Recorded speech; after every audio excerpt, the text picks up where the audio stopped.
मागील काही दिवसापासून राज्यात पाऊस कमी झाल्याचे चित्र होते। मुंबईमध्ये तर महिन्याभरानंतर अतिमुसळधार पाऊस कोसळताना दिसतोय। मुंबईसह पुणे आणि रायगडमध्ये पावसाचा रेड अलर्ट जारी करण्यात आला आहे। अचानक महिन्याभराच्या विश्रांतीनंतर मुंबईत इतका जास्त पाऊस पडण्याचे मोठे कारण पुढे आले आहे।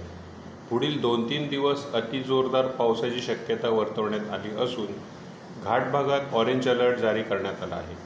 नैऋत्य मोसमी पावसाचा परतीचा प्रवास पश्चिम राजस्थानमधून सुरू झाला आहे। यंदा 3 दिवस आधीच परतीचा पाऊस झाला आहे।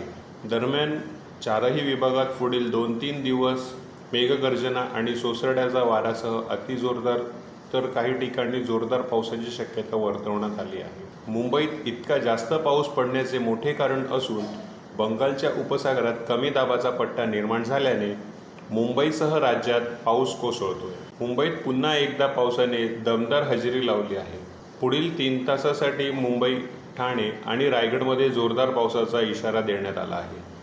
सोबतच वाऱ्याचा वेग देखील 30 ते 40 किलोमीटर प्रति तास राहण्याची शक्यता आहे। मुंबई प्रादेशिक हवामान केंद्राकडून जारी करण्यात आली आहे। मुंबई आणि उपनगरासह विदर्भ, कोकण, मध्य महाराष्ट्र, मराठवाड्यात पावसाने एकच दाणादाण उडवण्याचे चित्र आहे।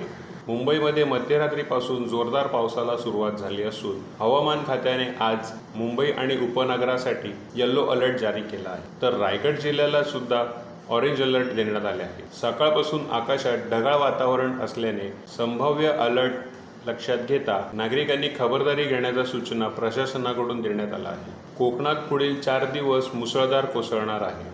रात्रीपासून कोकणात ठिकठिकाणी मुसळधार पाऊस सुरू आहे। सकाळी मात्र पावसाची विश्रांती बघायला मिळाली। रत्नागिरी जिल्ह्यासाठी आज पावसाचा ऑरेंज अलर्ट देण्यात आला असून काही भागात कमी वेळेत जास्त पावसाची शक्यता आहे। राज्यात पुढील 48 तास मुसळधार पाऊस पडणार असल्याची माहिती पुणे हवामान विभागाने दिली आहे। मध्य महाराष्ट्र आणि मराठवाड्यात जास्त पाऊस असणार आहे। पुणे शहर आणि जिल्हा परिसरात काल रात्रीपासून संततधार पाऊस सुरू असल्याने पुणे शहर, पिंपरी चिंचवड आणि जिल्ह्यात आज देखील जोरदार पाऊस होण्याची शक्यता हवामान विभागाने वर्तवली आहे। तर पुण्याचा घाटमाथा तर धरण परिसराला आज पावसाचा ऑरेंज अलर्ट देण्यात आला आहे।